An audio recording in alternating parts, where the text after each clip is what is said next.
Okay, welcome to the CCSP study session.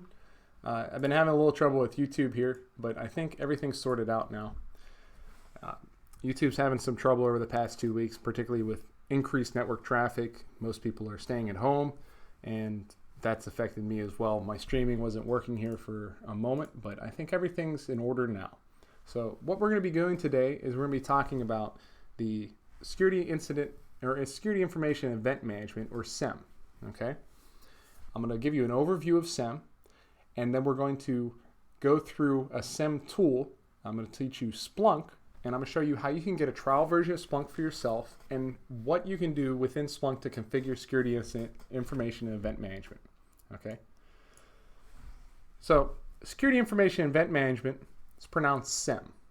It's an acronym that confuses a lot of people. Some people like to say it as CM or SIEM.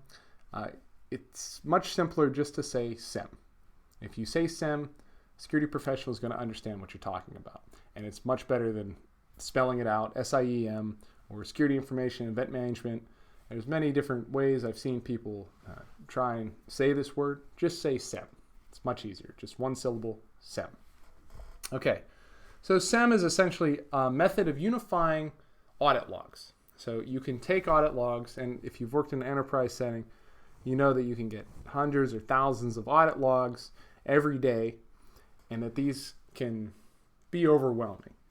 It will take many hours to individually look at each device's audit logs and try and determine what's important, what's useful with those audit logs. But a SIEM solution can actually help you aggregate these logs and make them into something useful.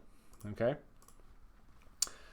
So with a SIEM solution, you can configure your logs to one space. You can create visualizations that will help you understand how your logs are affecting the method or affecting your network, and you can store them all in one central location. You can take all your logs and then have the SIEM solution store them appropriately. You can create duplicate storage solutions. We'll talk about that in a moment. And you can configure alerts. You can alert yourself to the fact that certain events are happening. Okay? So with a SIEM solution, you're able to create specific and measurable alerts based on criteria of your choosing. And that criteria could be based on what device is affected. It could be the type of device. It could be a device with a certain IP range. You can say, I want IP addresses X through X. Whenever they're affected, I want to alert if they have any traffic with this protocol or through this port. You can say any type of operating system.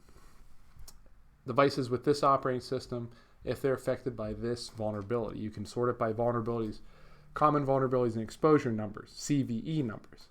Those can be configured to alert you, or you can look through your audit logs to find events that match that CVE number. And then you can configure this information into what's known as a dashboard. You can configure heat maps, things that will tell you what type of vulnerabilities you have and of what types, what severity level you have. So if you have different classifications within your network, as most of us are familiar with, low, medium, or moderate, and high, and sometimes critical. With those type of vulnerabilities, you can see how much of each type are affecting your network. You can also look within the risk categorization, say how many moderate events have I had, how many moderate vulnerabilities am I looking at, and sort that by operating system, sort that by IP range, sort that by system. You can classify different systems within your network, and then the SIEM solution can show you, based on that system, what is available. This requires that you configure your devices to report their logs to the SIEM solution. A SIEM solution is completely useless without proper configuration. If you don't configure your devices to send their audit logs to the SIEM won't have any information to give you. So we talked about how the SIEM can be used to identify trends. It's very useful for vulnerability management. Okay, so with system vulnerabilities, these can be based on, like we said, CVE numbers, the type of vulnerability, the type of activity involved. So a CVE number might say, okay, there is a problem. This protocol needs to be updated. Let's say transport layer security needs to be updated to version 1.6. Okay, and you may be using transport layer security version 1.0. That's a vulnerability. It would be classified by a CVE number, and within your Splunk or your SIEM tool, you're going to see, you can sort by that CVE number and see which devices are affected. You can also sort by operating system and say how many Windows Server 2012 devices are affected by this vulnerability. You can also, with SIEM, there's many different types of tools. Okay, I mentioned Splunk. I think the four main SIEM tools, they're used by most enterprises. You have SolarWinds, Splunk, ArcSight, and IBM Radar. There's many others, but these are the four that I've seen the most, and they're very robust tools. They all have similar capabilities, all have the same type of features, but their approach is a little different. Okay, and if you've worked in a government setting, you should be familiar with plans of action and milestones, the most awkward acronym I've ever encountered. Plans of action milestones, or POAMs, and you'll see POAMs abbreviated in many different ways. Sometimes it's POA and M, sometimes just POAM. I've seen PO and AM. I don't understand that one. There's many different ways in which this is spelled. I think this one is the best one, POA and M, but it's still a mouthful. Anyway, plans of action milestones are a method of vulnerability management in which you identify the vulnerability and then you create a plan of action, okay, a plan to address that vulnerability. So let's go back to our transport layer security, or let's say you have a system, you have an operating system that needs a certain patch, okay, and your vulnerability would be that this patch is out of date. So your plan of action milestone would be first, maybe step one, to inform all relevant stakeholders that this operating system is out of date. And step two might be to push that patch through your patch management process. So step one might be, or step two would be push that through your test environment. So you push the patch through your test environment. Then step three would be to push it through the production environment. And then once that's pushed into the production environment, test four might be to test to see if that vulnerability has actually been remediated, that it was successfully implemented in all the devices. Just a simple example, and different organizations will have different approaches on what's constitution a milestone. Those steps would all be milestones, and they would all be just incremental solutions to address the overall vulnerability. And those could be based on time. You might have a 30-day target for each step, or a 10-day target for each step, depending on the level of the risk, the level of the vulnerability, and how soon it needs to be remediated. It could also be based on qualitative. So is step one doesn't have a time target, might have a time target, but it's solved within your patch management cycle. So the next patch management cycle would solve this next step where you push it to the test environment, and then the cycle after that would push it to the production environment. All right, here's a Splunk dashboard, and this is just a type of tool.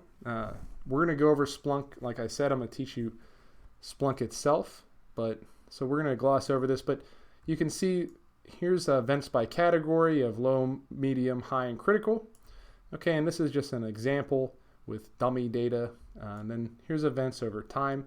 So these are types of graphs you can produce with Splunk. So here you have events over time. You can see how your vulnerability management process is coping.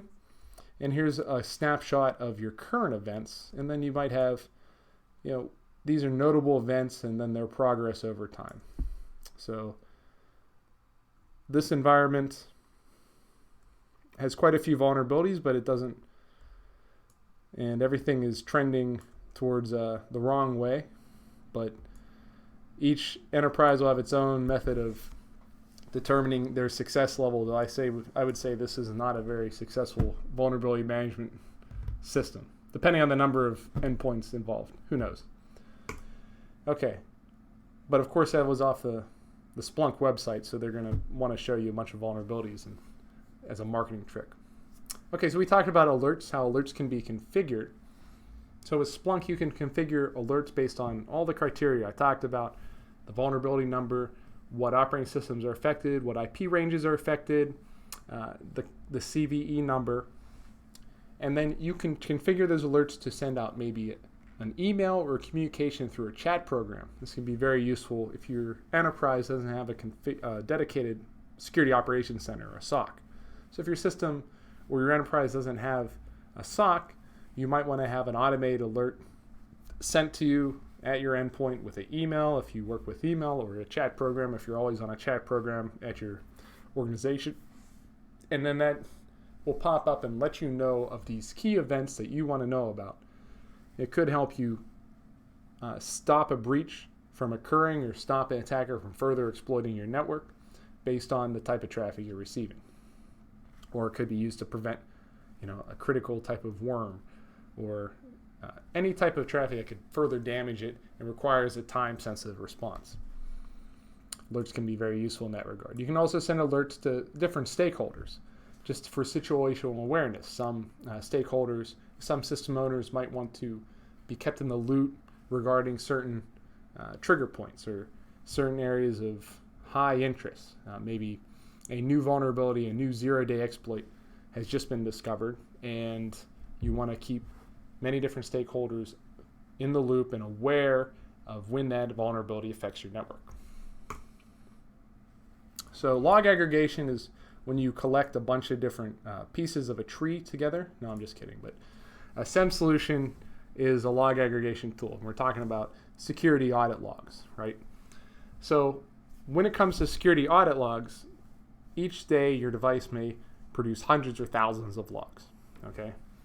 It's very important that all the devices on your network, regardless of how many you have, all report the logs in the same time format. Without the same time format, you're going to have very confusing representations. Some events might be shown to be happening simultaneously, but at different times. It's the same event. Or you might have one device saying that an event happened after a specific other device. I mean, you can see the implications here, okay? So if you have an enterprise or an organization that spans multiple time zones or across the United States, I recommend that you would configure all your devices to maybe universal time, okay? And then based on that universal time, you can understand when these events occur. Or if you just have a very local, small network, I would recommend just using whatever local time zone you use. So it's just a way that everyone within your network, all the security practitioners, understand that everything needs to be on that set time. Because if you don't have the same time set for your devices, you're going to have a lot of confusion when it comes to looking at your audit files. Just imagine our example here, events over time. You would have double reporting, maybe, of the same event at the same time, but different hours, just because the time synchronization hasn't been properly set up. Okay? Now, many times you'll have multiple devices reporting the same event. So say you have traffic through a certain protocol, and that traffic travels through your network to an endpoint. Your endpoint solution, your network solution might report the same event, but that event's going to be the same. You don't need to know that that event happened with both devices. You might just want to know that that event happened one time. So what a SIEM solution can do is it can recognize that two events were reported by two different devices, and then deduplicate that event. By deduplicating it, it will combine all the duplicate events into just one, so you have one coherent event for the duplicates. It's very helpful. It saves on bandwidth, it saves on storage space when it comes to storing your audit logs.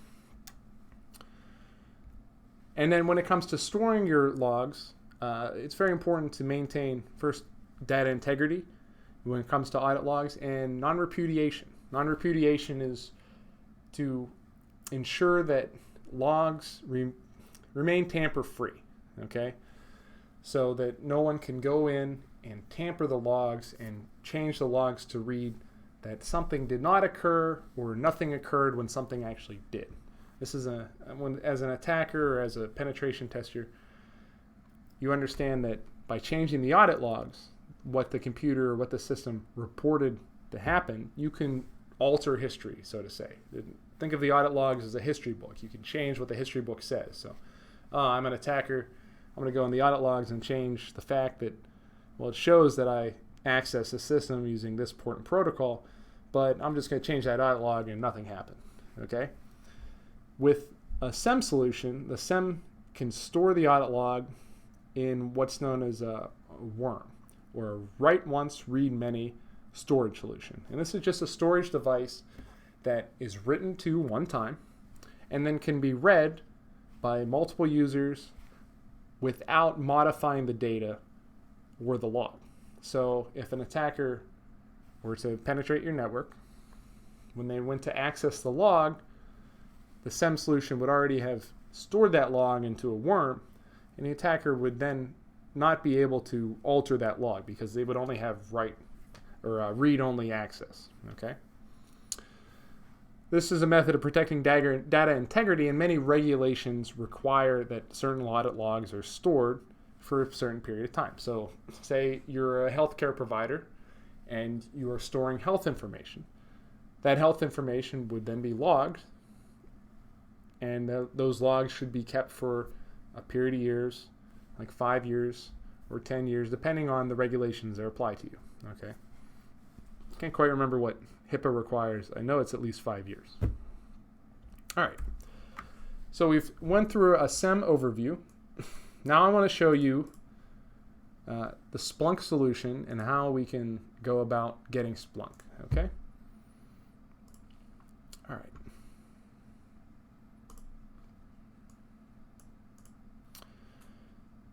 So with Splunk, what I've done is I've set up a account for Splunk.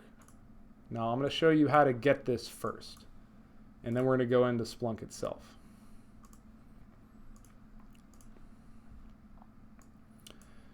So when you go to Splunk, what you want to do is set up your Splunk Enterprise Security Sandbox. And let me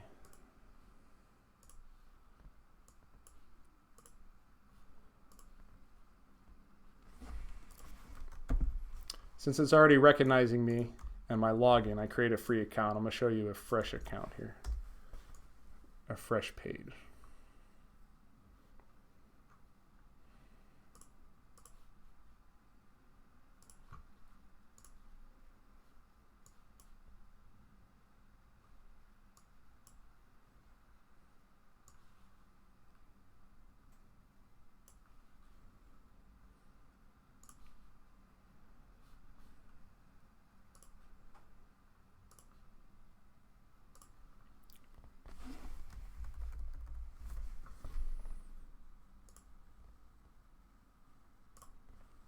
Okay. All right, so here's what it'll look like when you access the site for the first time. And what that's going to be is that's going to be Splunk.com, and you're going to look for Splunk Enterprise Security Sandbox. Okay, you can type it in the search bar within the Splunk website, and it's going to have you give you an option to start your free trial. You can start your free trial by entering just your username, just a name, your job title, an email address, your phone number, your company, then you create a username and password. And it gives you a free 7-day trial of Splunk. Okay? And this free 7-day trial lets you access a dummy set of data and play around with Splunk so you can learn the tool on your own. So if you've never worked with a SIEM tool, I highly recommend that you go through and try this solution. So when you access this site, you're going to have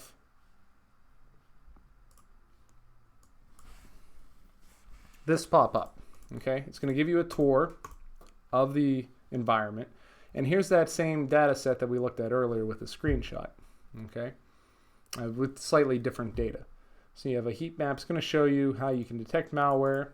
It's going to give you an overview of what you have, you know, how you can investigate devices. So it's going to give you a tour, basically, okay?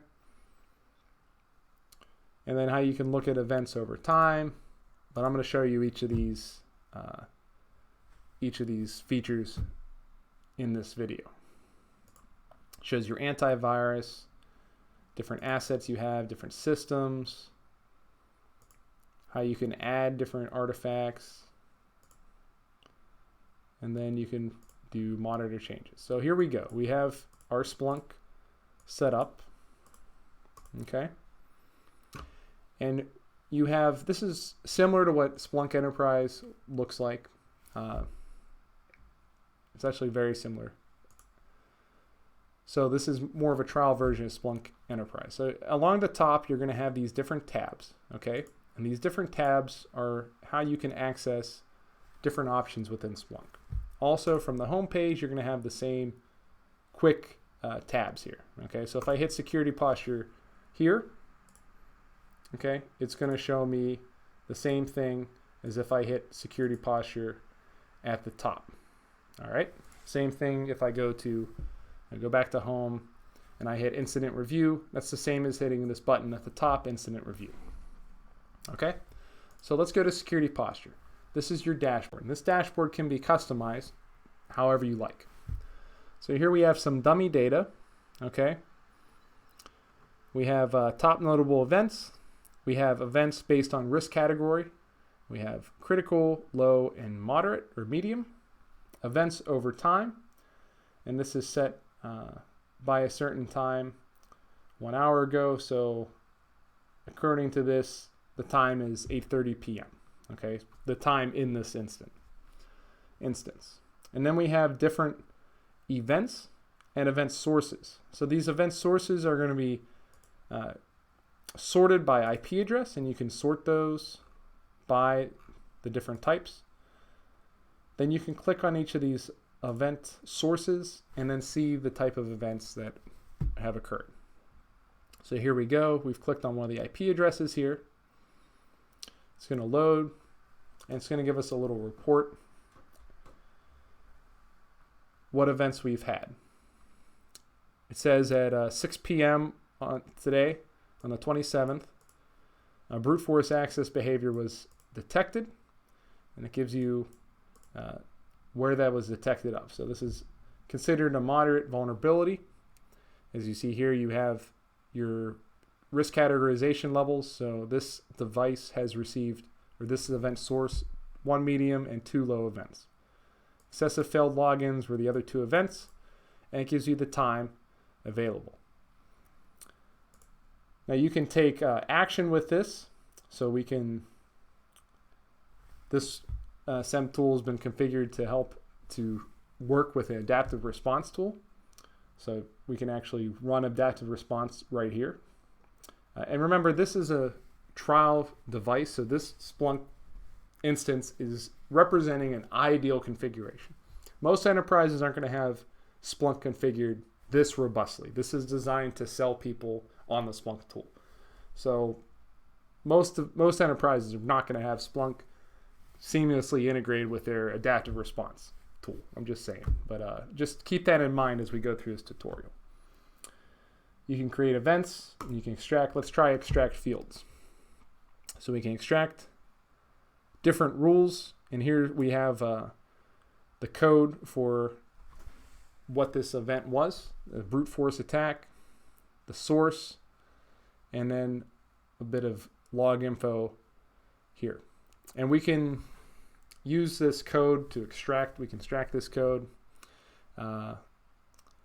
This is stash, and we can just use this with a regular expression. Let's go ahead and try extract this. I want to highlight brute force attack behavior detected.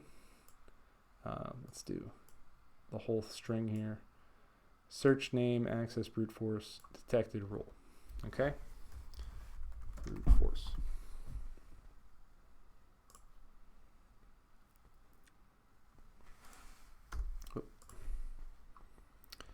Okay. Next. All right, now it's asking me to validate the field extractions. So I'm validating this field for this source, okay? And that's going to be the search name. So I'm extracting the search name. Then I save this. I've named it as brute force, though I should name it as, let's name it search field, or search name, because there's one event was a brute force attack, and 2 of them were just excessive logins, all categorized by that search name. And I hit finish.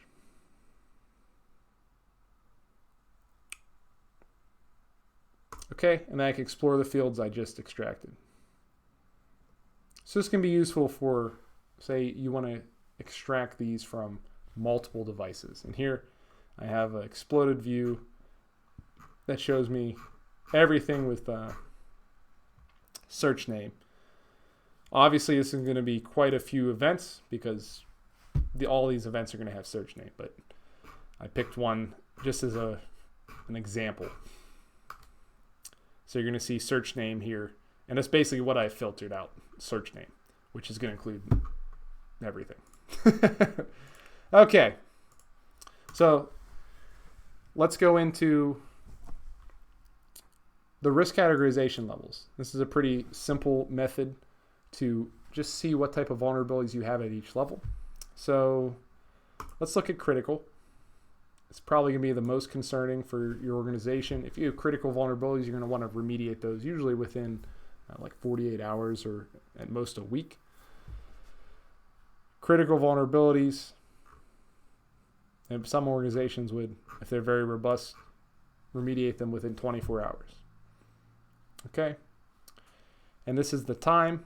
You can sort by time. Clearly, you can sort by any one of these. All of these are going to be threats because this is a vulnerability risk categorization. The title, all these are threat activity. And then let's take a look. Let's create an investigation. So investigation allows you to explore multiple events. You can add events to the investigation and then look at your investigation, and it'll store all the events that you've added to it, essentially. Investigation 1. It's a new investigation, the best investigation. All right. Okay, so I've added this event. Let's add a couple more. I'm going to add 3 more events. I'm going to take the action to add that to the investigation. I'm going to select investigation 1, save. Added events to investigation. All right, let's go back to our dashboard, security posture. Let's look at some moderate events. Okay, or medium. And you can change your urgency levels, whatever you like to read it as. It's going to load. And here we have the other ones were just security events, but here in moderate we see a more robust or a different view, different types of titles and different affected devices. So these are endpoints, these are access. So here we see insecure authentication. So you might have a problem with your authentication devices. They're not securely configured. So we're going to add that event to the investigation. Again, investigation 1, the best investigation. All right, and let's take a few more events. I'm going to see this host with multiple vulnerabilities. That's an endpoint. And this one has multiple infections. Yeah. And let's take a look at a couple of these IPs. And let's see if there's anything else here. Host with multiple infections. Here's brute force attack. Let's take a look at that one. And brute force behavior. High number of infected hosts. And we're just going to add all these to that investigation. Okay. So this is going to allow us to, instead of reviewing these events one at a time, we can add it to the investigation and then open that investigation later. So here we go. Open investigation 1. The best investigation. And here we see our 5 artifacts. I think I missed adding a couple of those.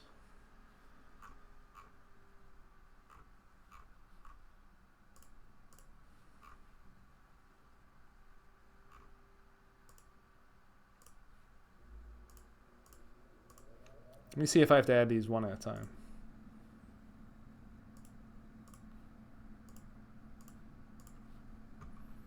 Okay, let's take a look, refresh this.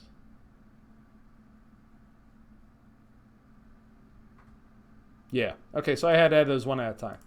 So now we have 7, which is fine. Okay, so here we have our different events. We can take a look. These are our artifacts, and then we can explore the artifacts with this button. Let me see. Okay, so it's going to load up this event. This is the object, this is the IP address. It's a system. And we've had notable events with these systems. Let's see. No intrusion detection system alerts associated with this event.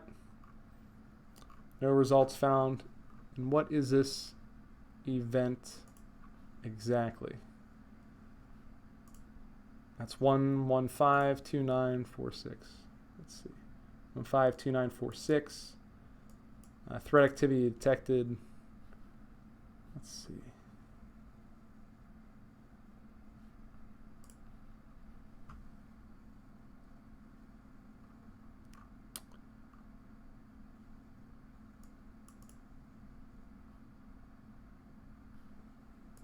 Okay.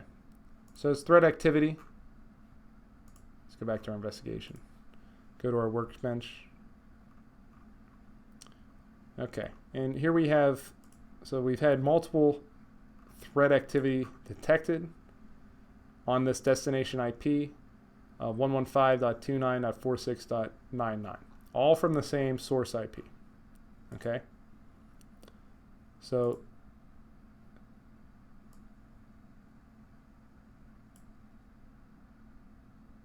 and this activity was aggregated because it matches threat intelligence that we've configured Splunk for. So it was pinged as a vulnerability because it matches this criteria for threat intelligence data that we've uploaded to Splunk. All right.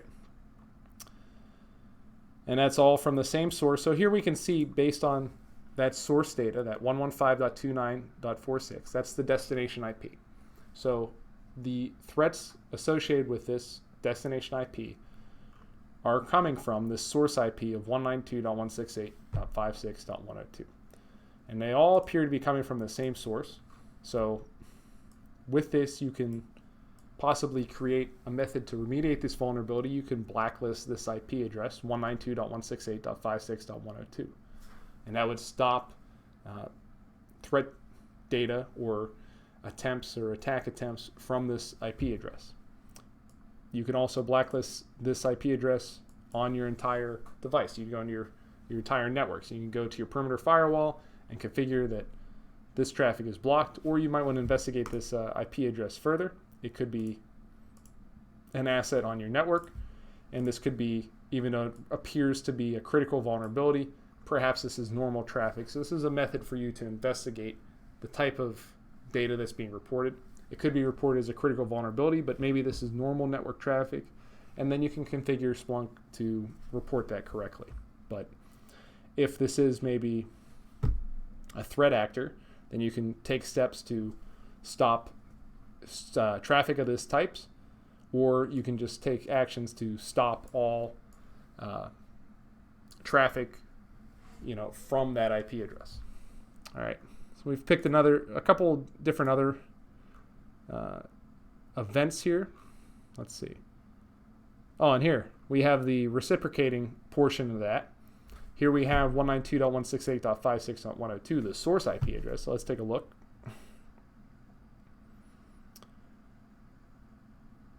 All right. Okay, and this is, it says, and here we see the source IP and the destination IP. And this is the exploit. So the exploit kit, Astrum exploit kit on Adobe Flash. So this IP address, 192.168.56.102, is attempting to exploit the source IP, 115.29.46.99, by using an Adobe Flash exploit. And that exploit is set here in the signature. Okay.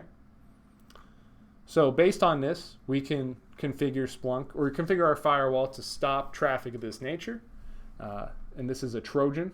So it's a Trojan to exploit Adobe Flash. So when essentially the source or the destination IP 115 would access Adobe Flash, it would run a different program or a program in the background as well as Adobe Flash. And that's a Trojan that would create an attack vector for an attacker to exploit. So it'd create like maybe a black backdoor or create a rootkit, whatever malicious software the attacker would want to put in this Trojan.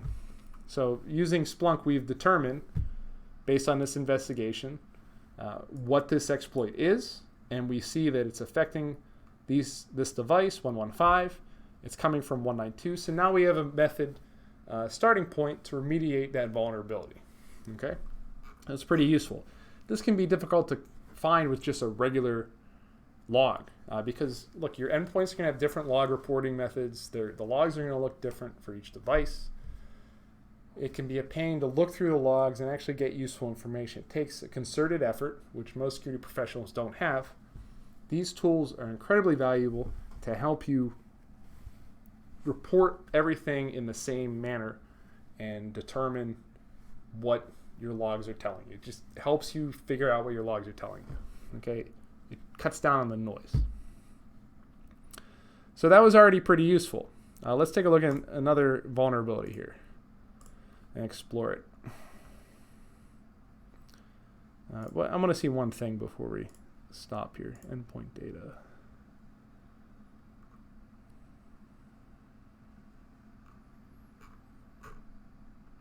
Okay, so it hasn't been configured that robustly. All right, let's see. So here we have IP address 62.216.64.19. I'm just going to call that 62. Okay, and here's a host with multiple infections. It's this host, 62. And what are the infections here? It's experienced denial of service. Let's see what else. These are intrusion detection system alerts that have been sent to Splunk. Information leak, denial of service. Looks like this is an Oracle system, Oracle 9i. So that's an exploit or a signature saying this is a denial of service attack targeting Oracle 9i. This is probably an Oracle 9i device. Okay. Let's see, and this is on the network IDS. Oh, this is from this source to this source. Okay.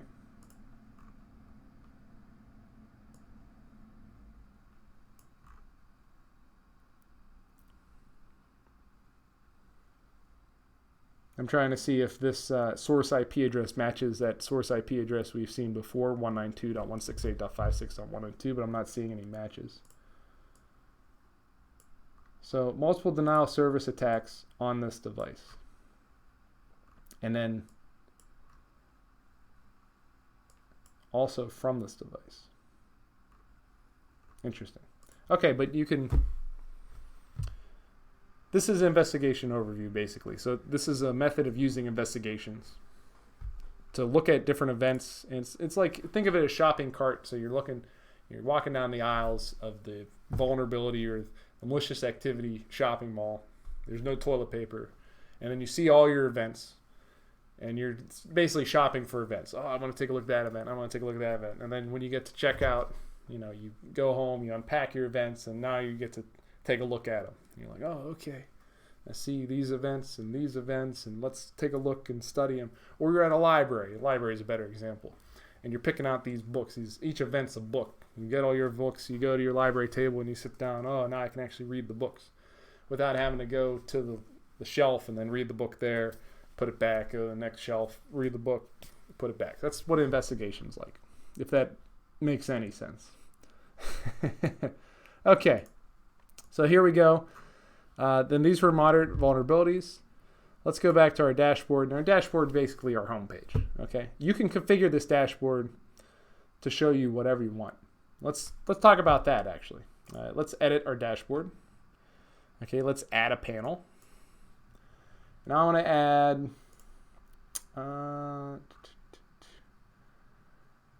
I want to add my Bro IDS. Add a dashboard. I want to see what DNS by record type, or let's see Bro IDS source type. That's what I want to see. Bro IDS source type. Here we go.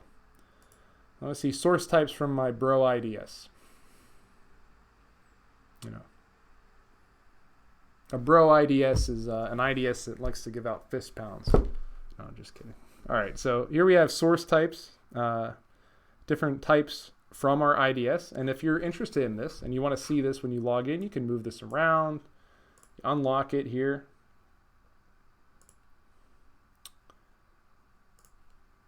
Okay.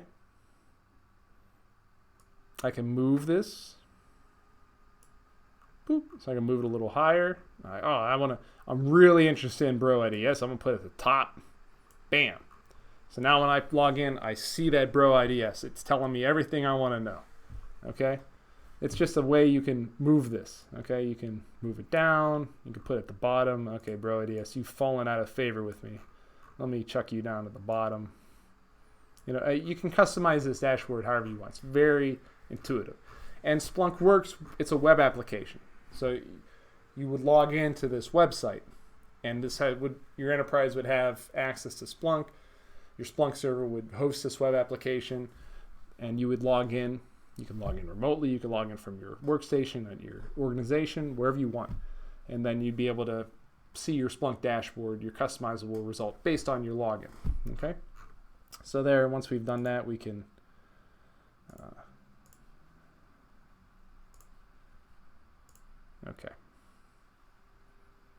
relock it is what I'm basically doing here. Okay, so that's a way you can add different devices. You can change the size. You can change however you like here.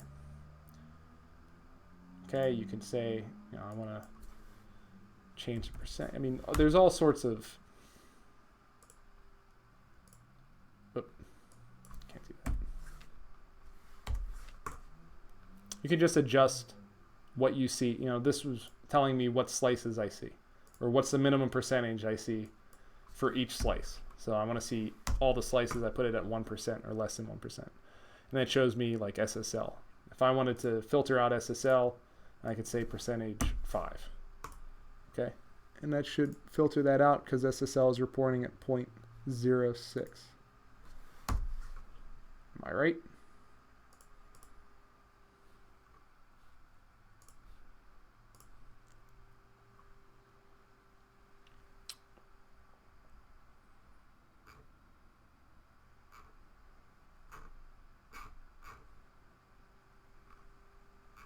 Oh, and I didn't save it. I didn't save my dashboard. You have to save the dashboard here at the top. But anyway, so here's how you would add the panels. Here's how you add the inputs. Okay.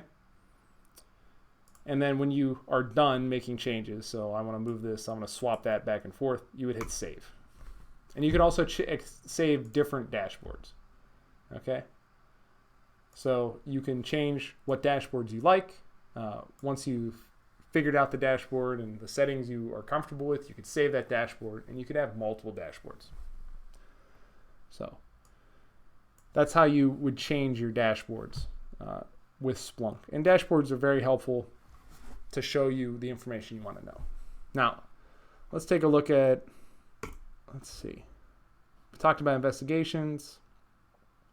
We went through incident review a little bit, but let's talk about incident review a little bit more. Let's see.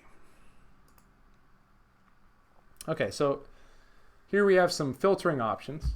Say I only want to see security events that affect endpoints. So right now I have 23 critical, 350 medium, 288 low. If I pick endpoint, okay, and I take away the all filter, I'm looking in the last 24 hours. I hit submit.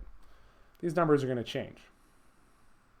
It takes a while to load these events. So here in the 24 hours, I've only received 180 events affecting medium endpoints, or affecting endpoints. They're medium events that affected endpoints.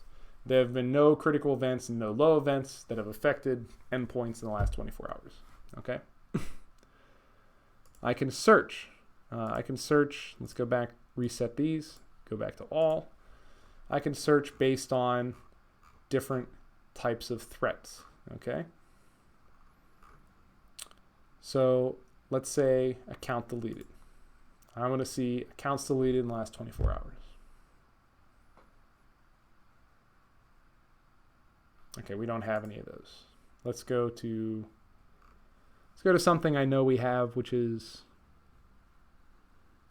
infected hosts.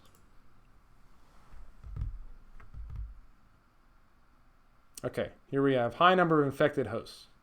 Okay, so here we see it's one medium event,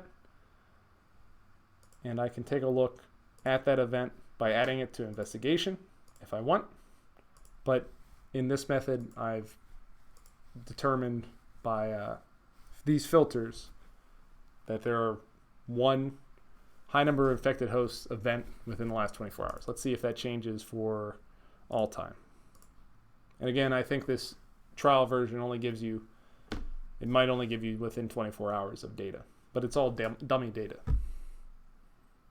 So we're going to have at least one here, but let's see if there's more. And does anybody have any questions so far? If you have a question, please feel free to write in the chat, and I'll be happy to address it. If you don't, you can just keep watching, obviously. But if you have a question, don't hesitate to ask. I'll be happy to answer it. And this is for you guys. And you know, this entire study session is going to be put on the channel, and I'm going to have a video for this. We talk about Splunk, and we go over Splunk within the CCSP course as well. So let's see. This is taking a little too long. And you have to understand with Splunk that if you select a large time period, it's going to look through all audit logs. So it's going to take quite a while. Sometimes your Splunk request can take like an hour to process. So you have to be very careful what you've selected. Okay? So this kind of gives us an overview of Splunk, and we'll pick back up with this in the next study session. I want to go over Splunk again. I want to keep these study sessions within under an hour, so we're going to stop right here unless there's any questions before we end. But I appreciate you taking a look. Thanks for watching today, and if you are interested in taking the CCSP course, which Certified Cloud Security Professional, right now cloud security is a hot button topic, and the CCSP I think is the best cybersecurity certification for cloud security. Take a look in the description. You have a link to the CCSP course. On my website, Cyberkraft Training, you'll see a free practice exam and free study materials, a free video where I give you study tips. You can take a look at it. It gives you a 16-page study guide and a free practice exam. I also offer a full comprehensive CCSP course. We're running a sale on that right now, and it's available for purchase. So take a look. Thanks again, and I'll see you next time.